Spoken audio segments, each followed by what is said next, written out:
Hello and welcome to the Writer's Cookbook podcast. I'm Kristina Adams. And I'm Ali Betts. And we're serving you with your weekly slice of writing advice. Yes, we are. This week we're talking about character arcs and different types and how they work. Yeah, we've got lots to cover and we'll be using Gone Girl and the James Bond film Casino Royale as examples. So consider this your spoiler warning if you haven't seen them. Consider us warned. Shall we begin? Let's go.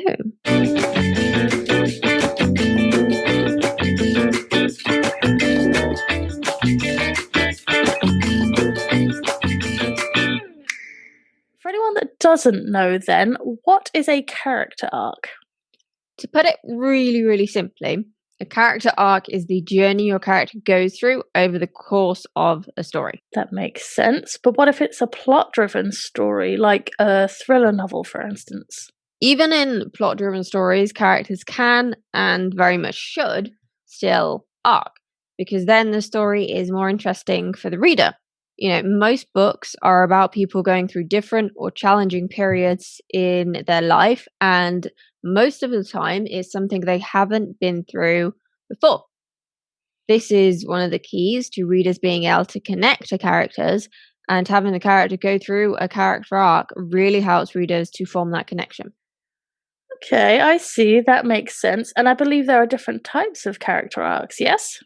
Yeah, there are several. So the ones we're going to focus on today are flat, circular, negative, and positive arcs. So the most common one is a positive arc, and you'll particularly see this one in Hollywood films because it really doesn't like negative or circular arcs. Okay, that's interesting. Why is that? So people love their happily ever afters and things tied up neatly in a bow. And if you challenge that and people don't expect it, they can respond negatively. So you have to tread really, really carefully. If you've ever seen certain books adapted and the ending is changed and made happier, this is often the reason why. And unfortunately, a lot of authors don't have control over the film adaptations of their books. And that's why the ending gets changed. And that's why a lot of authors want control or some sort of say in a film adaptation so that that doesn't happen. What about the other arcs that we mentioned? Yeah, so those are less common, but if done right, they can very much still be effective. Of course. So let's start with flat arcs. I assume this is when a character doesn't arc at all. Yeah, so this is like your Sherlock Holmes or a lot of the James Bond films. It's better in short stories generally, or if the character has an interesting or unpredictable personality trait or skill. Okay, like Holmes's super impressive deduction skills. Yeah, just like that. And it helps also that we watch him from Watson's point of view. It piques our curiosity more because we've no idea what he's going to do next, and neither does Watson. That's interesting. I have actually watched some of the Sherlock Holmes, but I haven't read any of the books, and I actually stopped watching because I got a bit tired of the same old thing after the other, to be honest with you. Which one did you watch? Was it the Benedict Cumberbatch one? Yes. Yeah, the early ones are much, much closer to the books, not the books, the short stories, than the later ones are. I stopped watching it about halfway through, I have to admit. Yeah, because the earlier I'm a ones Robert Downey Jr. person. Well, I mean, I mostly watched it for Martin Freeman because he's just awesome. But the earlier ones are really interesting, and I feel like there's a lot more going on both in Sherlock's life and in Watson's life, but I feel like it did trail off after a while and it felt quite repetitive, as you say. Yeah, I definitely recommend the short stories, particularly if you want to work on your description, because Holmes' thing is he picks up on the minutiae, right? Okay. So he's kind of analysing what someone is doing as they're giving him information to see if they are a reliable narrator, for example. I will bear this in mind. But when it comes to Bond, I feel like in some of the films, he does arc to some extent, don't you think? Yeah, Casino Royale, as we mentioned at the start, is one. And that's kind of classed as one of the better and more popular ones. I know a lot of people were skeptical of Daniel Craig taking on the role, but that was a great way to launch him. as Bond. And it proves a point that character arcs do work in plot-driven stories, because even though a lot of it is him reacting to these external triggers, he changes and grows as a person because of those external triggers and what happens to Vesper Lind. It definitely grows and arcs better in the more modern Bond films, I think. I think they were after different things back when they started recording Bond films. Oh, totally. I have to admit, I haven't seen the earlier ones. I have only seen the Daniel Craig ones. I know a lot of people that's blasphemous, but no way. yeah, we never really watched action films when I was growing up, so I never got the opportunity to see them, and I don't watch that many films now. That's it. As soon as it's safe, I'm forcing you to come over and have a movie night with me. That's going to be a lot of movie nights with how many Bond films there are. You're just going to have to put up with it. Let's look at circular arcs next. I'm very intrigued by this concept. Yeah, so they're exactly what they sound like. The character comes full circle. Doesn't matter what they grow through, whether it's internal, external, both, they do not learn a thing. That sounds like it could be a bit frustrating to read. Potentially, yeah. I am a massive Gone Girl fan, and I remember absolutely adoring the ending of the book and the fact that the characters don't learn and they're in the exact same position at the end that they were at the start. And the author Gillian Flynn did say, she promised fans of the book, I will not change the ending, because she actually wrote the script as well. She promised fans, and she didn't change the ending. And I can remember walking out of the cinema, and the whole walk home, my boyfriend was like, what the hell? What the hell? Why didn't he learn? Why didn't he leave her? And I'm like, you're missing the point. And I think she got the reaction that she wanted out of the audience, that sheer frustration of how vile these two characters were to each other, but actually they deserve each other because they're both just as bad as each other. I actually know someone who reads almost exclusively in that sort of thriller genre that Gone Girl is marketed as, and she hated the ending. I think it's more that she didn't understand the ending, to be honest with you, because she's not into writing at all. But she just put it down and she was mad at it for a long while. Why do you think it annoyed her so much? I just don't think she was expecting it. I think more than anything, like you said, people come to expect that happily ever after, that neat tied up little bow. And the author went against that, and obviously in a very technical and experienced way. But this person who is used to these kind of books ending a certain way was not happy that it didn't. Yeah, those kind of endings definitely aren't for everyone, and so you have to be very mindful of that when you're writing, but also beware that it does require a certain level of skill, but also confidence to be able to pull it off. But if you do it successfully, then, it's great. But you have to be prepared to piss a lot of people off at the same time. A strong reaction is better than no reaction at all, though, right? Oh, totally, because it means people are talking about your book, which means more people are going to find your book without you having to spend money on advertising. Exactly. The power of word of mouth is invaluable. It is. It really is. Next up, then, we have our negative arcs. I'm very intrigued. Please tell me more. So I would say these are the least common, certainly in terms of what I've come across. And this is where the characters go downhill over the course of a book. And you have your unhappily ever after. So not really an uplifting read, then? Not by a long shot. When would you suggest using a negative arc, though, if at all? It really depends on the book, and also I think the kind of person that you are. Some genres certainly lend themselves to it much more than others, and you can get away with that. But in something like romance, people expect a happily ever after, and if you go against that, you could get in a lot of trouble. That's why you will find some romance books with disclaimers that they don't have a happily ever after. You've got to be careful when you're breaking the rules. Very much so, yeah. And last but certainly not least, our positive arcs.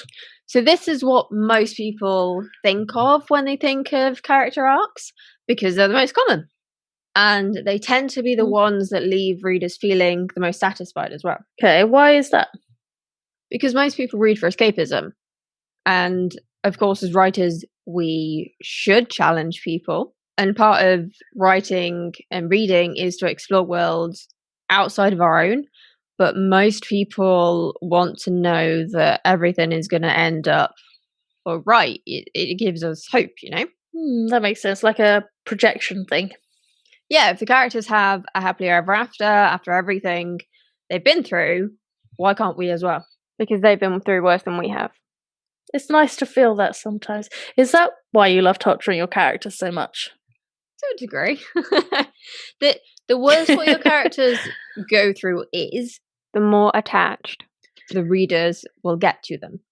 Nobody likes someone whose life is really easy because they don't have a reason to root for them and they don't have a reason to connect with them either. They might be really pissed off or they might be a little bit jealous that everything comes really easy to this character. And if someone's feeling jealous of a character, they're probably not going to want to keep reading about this person. True. Got to have the drama. Is that why soap operas are so over the top, to build empathy and keep people watching, keep people engaged? It is, yeah, because it makes a lot of people feel better about their own lives as well. The setup is similar to most people's lives, but nowhere near as dramatic. So it's kind of cathartic in a way. I get that. How can people work out character arcs, though? What's the best way to work out what to go with? So the best way to put it is to think about your character's end goal. What should their life look like at the end of your book or at the end of your series? Then, once you've got that in mind, think about a fear or flaw that is in direct opposition to it. So I always use the musician with stage fright example. So you've got a character who wants to perform and become a famous singer, but they're absolutely terrified of going on stage. Your story is forcing your character to face their fear or flaw to achieve their end goal and making sure that you increase the tension and the stakes and basically how much they have to lose every time. That's a really good technique. Is it really that simple? Yeah. The formula works for all genres. Even if you're writing something plot based, there are still ways you can weave that in, either in terms of a subplot or by having the character's flaw directly related to the overarching plot. I have to admit, once I actually started studying character arcs from a more technical standpoint, I started to see them everywhere. Yeah, they are everywhere. I was definitely the same, like regardless of how popular something is, even the best films or the worst films, the best books or the worst books, a lot of them use the exact same formula and it is predictable to a degree, but a lot of people are watching it to see the how, not the what. To write a great story, I think you need to understand them, like you say. Once you can understand them, you can work with them and work around them. Like you can't break the rules until you know the rules kind of situation. Yeah, exactly. And it's a lot easier to break rules successfully if you know what they are before you start. But it's a lot harder to break or subvert rules if you haven't first studied them and you're just going against them because you don't like the idea of following rules. Exactly. There's no point in going against it just for the sake of it. You have to have a good reason. Yeah, it's like a lot of people come to me and say that they're afraid of poetry or they don't want to study it. And if you take the time to study it, it's a lot easier to write and it's a lot easier to subvert it. And the more time you put into studying characters and character arcs, the easier you're going to find it to write and plot any story in any genre. And the faster you'll be able to do it as well. Amazing. That makes perfect sense. So then, if our lovely listeners would like to find out more about writing character arcs, where can they go? Funnily enough, I'm teaching a workshop on creating character arcs on the 30th of January 2021. Called How to Write Character Arcs, whatever your genre. Ooh. And if you can't join us live, the replay will be available. Whether you want to buy in advance and you can't join us on the Saturday, or you're listening to this after the workshop has gone live. And in said workshop, we're going to cover how to create character arcs in loads of depth. how to apply them to different genres and story structures. It's going to get you thinking very differently about your character creation, also how you plot. As a side note, dear listener, I've had a sneak peek at this containing information here, and it looks really good. Not that you're biased or anything. Not that I'm biased. I mean, I think you're good anyway, but I've got insider information. If we wanted some more details on this, where can we get those details? Yeah, if you would like to join us on the 30th of January, visit writerscookbook.com/ARCS workshop. So that's writerscookbook.com/ARCSWORKSHOP. And if you can't be bothered to type all of that out, the link will be in the show notes. It will indeed. I'm very excited. I'm very much looking forward to the 30th of January. Yeah, it's going to be a really great workshop. And there's going to be so much in it. And also, if you do join us live, you will be able to ask your questions live as well, which I think can be really useful if you're feeling stuck. But don't worry, if you are camera shy, you do not have to join us on camera. We will teach it on Zoom, but all participants automatically have their cameras and their mics turned off. So if you have a question, you simply have to type it into the chat. The only people with cameras on will be Elliot and me. That's it for this time. So we will see you next week for more writing tips and tricks. Stay safe, take care, and we'll see you then. Bye. Bye.